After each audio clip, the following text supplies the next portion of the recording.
Mes parents aimaient les gens, aimaient les rencontrer, de manière très différente d'ailleurs. Papa était peut-être un peu plus timide. Apparemment, il avait un côté froid, mais en réalité, c'était pas, c'était quelqu'un qui réagissait beaucoup avec le cœur. Voilà, donc on s'est dit, ben, on va essayer de montrer des choses en mettant en relation avec les tableaux. Alors j'ai fait un choix qui quelquefois que je pourrais un peu expliquer et quelquefois non, c'est purement intuitif. Alors avec Albert, on se connaît depuis pas mal d'années. Hein. On a bourlingué ensemble à Lyon, au sein de Gramme. On a fait plusieurs concerts à musique en scène, enfin des choses comme ça. Albert qui est pianiste et accordéoniste. Et puis on s'est retrouvé, c'était en juin dernier, on a fait une séance d'enregistrement formidable, hein, à Gramme justement. C'était une journée magnifique et je me suis rendu compte que vraiment accordéon et clarinette et chalumeau ça marchait de manière... Alors le chalumeau vous ne connaissez pas, bah, vous allez découvrir ce que c'est que le chalumeau, c'est l'ancêtre de la clarinette tout simplement. Et depuis que j'en joue, j'en suis obsédé, je trouve que c'est un instrument absolument magnifique. Alors il se trouve que Albert, on s'est trouvé aussi des goûts en commun. En particulier Juarros, Roberto Juarros, qui est un poète argentin, que j'ai découvert il y a 7-8 ans, toi je ne sais pas quand, mais j'ai vu qu'il avait composé plusieurs morceaux sur des poèmes de Juarros. Donc c'est ça qu'on va jouer. Alors il n'y aura pas de chanteur, parce que je ne chante pas suffisamment bien, toi tu ne chantes pas en t'accompagnant. Oh, on a essayé, mais quand même, j'ose pas me lancer. J'aime mieux le faire à la clarinette, mais on donnera les textes parce qu'ils sont tellement beaux, hein, vraiment. Alors, Albert les donnera en espagnol, puisque Joao était argentin, et moi j'en donnerai une traduction, hein, il y a de belles traductions qui sont parues. Bon. Alors on va commencer justement par un très beau poème, Un nuage m'a visité. Il m'a semblé que ça allait bien avec Zaouvuki, sa composition rouge et noir, tout en subtilité, il y a des profondeurs, il y a des effets presque de paysage, de brume, enfin des choses tout à fait étonnantes. Alors, voilà le texte. Un nuage m'a visité et m'a laissé en s'en allant son contour de vent. Une ombre m'a visité et m'a laissé en s'en allant le poids d'un autre corps. Une bouffée d'images m'a visité et m'a laissé en s'en allant l'irréligion du rêve. Une absence m'a visité et m'a laissé en s'en allant mon image dans le temps. Et moi, je visite la vie. Je lui laisserai, en m'en allant, la grâce de ses restes.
Alors, 4 duos de Mozart. On peut se demander pourquoi j'ai choisi Peffner pour Mozart. Mais parce que c'est 4 duos que Mozart a écrits pour 2 clarinettes. Ou 2 cordes de basset, bon, peu importe, c'est des sortes de clarinettes alto. Et on les appelle les Kegel duets, les duos des quilles. Comme le trio des quilles qu'il avait écrit à peu près à la même époque, c'était une musique, je dirais, de l'amitié, hein, écrit pour ses amis jacquins. Et le trio des quilles, il jouait aux quilles quand il a eu l'idée du thème. Alors, comme c'est la même époque, on l'a appelé aussi le duo des quilles, écrit pour un clarinettiste, sans doute le même jacquin. Hein. Et donc, avec Albert, on se dit, mais c'est étonnant, c'est comme là, avec quelques traits. Tout est dit. Il n'y a pas besoin de beaucoup de notes. Il y a toutes les notes qu'il faut et pas une de trop. C'est formidable. Avec que 2 instruments mélodiques. Hein, pas d'harmonie, rien du tout, et ben ça marche. Alors allons-y. 4 mouvements de ces duos.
Alors, ensuite,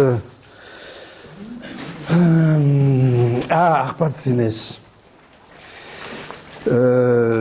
J'ai choisi ça parce que c'est un tableau que j'ai beaucoup vu, enfin, et que j'aime beaucoup.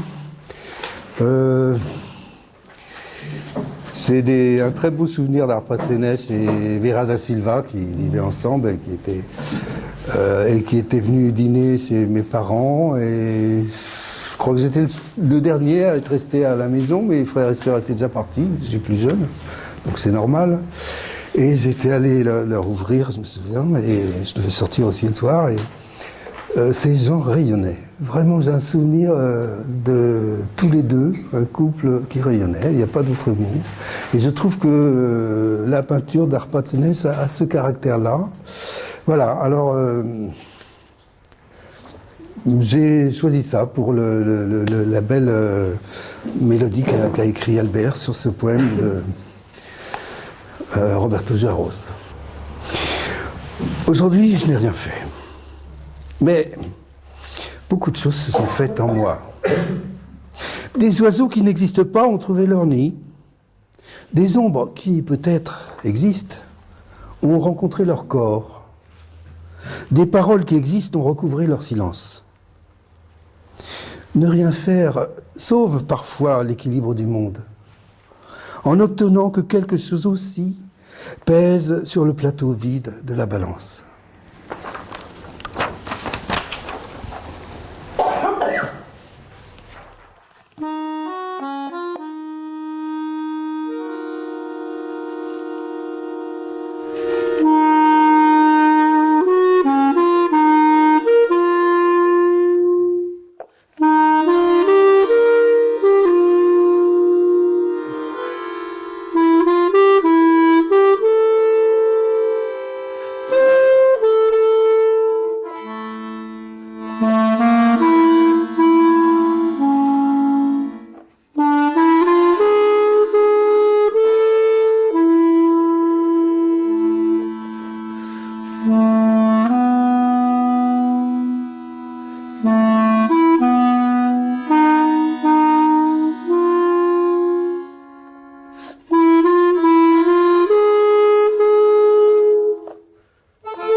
Alors, le répertoire klezmer, qui est une merveille, je crois que par rapport à ça, on peut avoir toutes sortes... Ce qui me frappe, donc, c'est le répertoire yiddish d'Europe centrale, et qui est d'une inventivité, d'une chaleur merveilleuse. Et j'aime beaucoup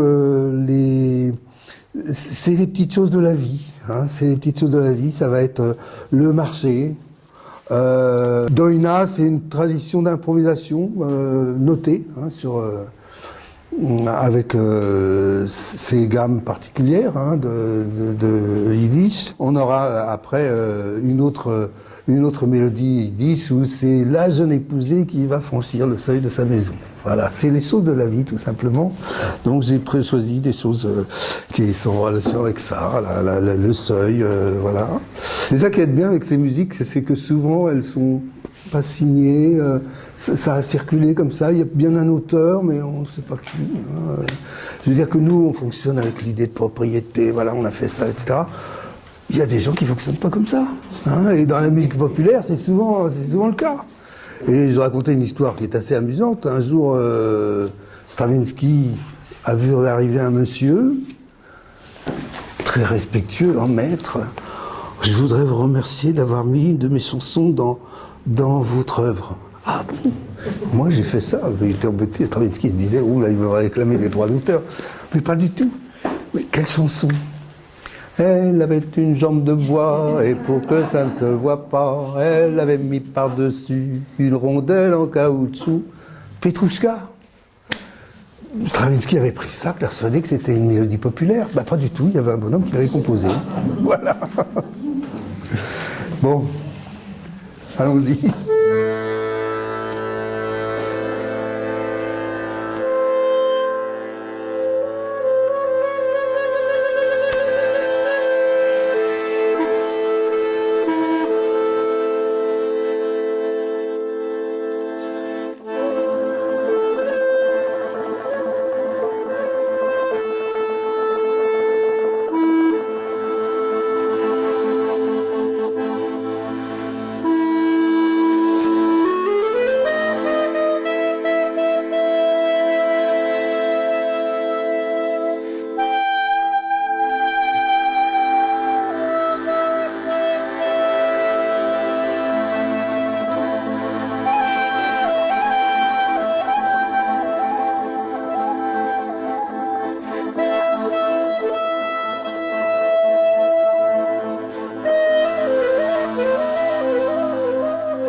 Alors maintenant, on va faire un morceau de rêve. Ah oui, avec évidemment Monet. Qui est-ce qui peut plus inviter au rêve que ces remorqueurs sur la Tamise, bien sûr. Alors, encore Roberto Juarros. Je me suis réveillé, un morceau de rêve entre les mains, et n'ai su que faire de lui. J'ai cherché alors un morceau de veille pour habiller le morceau de rêve, mais il n'était plus là. J'ai maintenant un morceau de veille entre les mains, et je ne sais que faire de lui, à moins de trouver d'autres mains qui puissent entrer avec lui dans le rêve.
Alors, Satie, ça c'est une des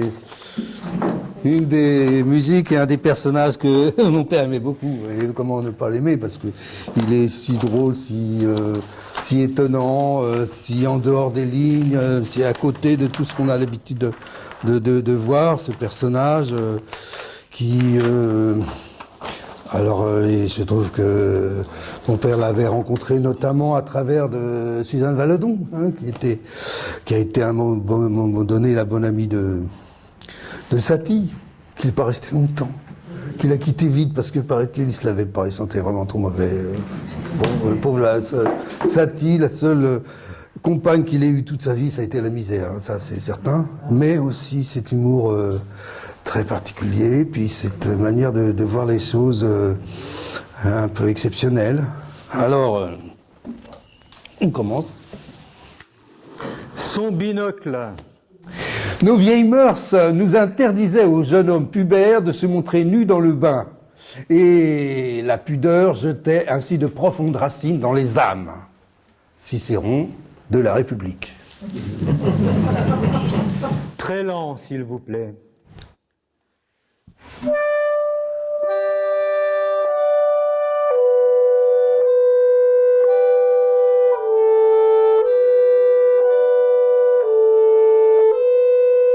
Il le nettoie tous les jours.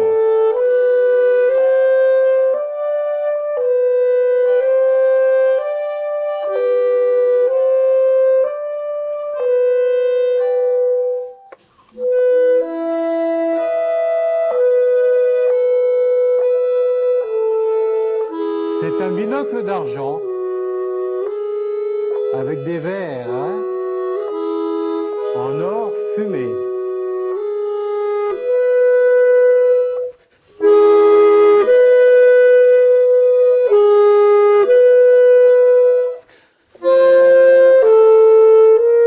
Il lui a été donné par une belle dame.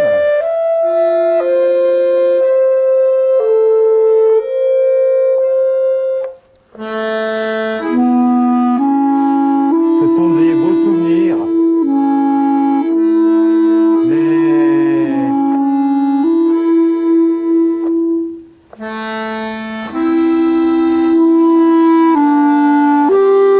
une grande tristesse règne sur notre ami.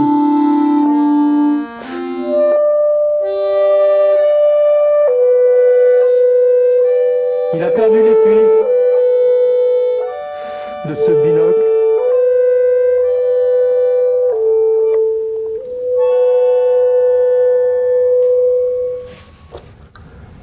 22 juillet 1914.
Il y a des petits textes, hein.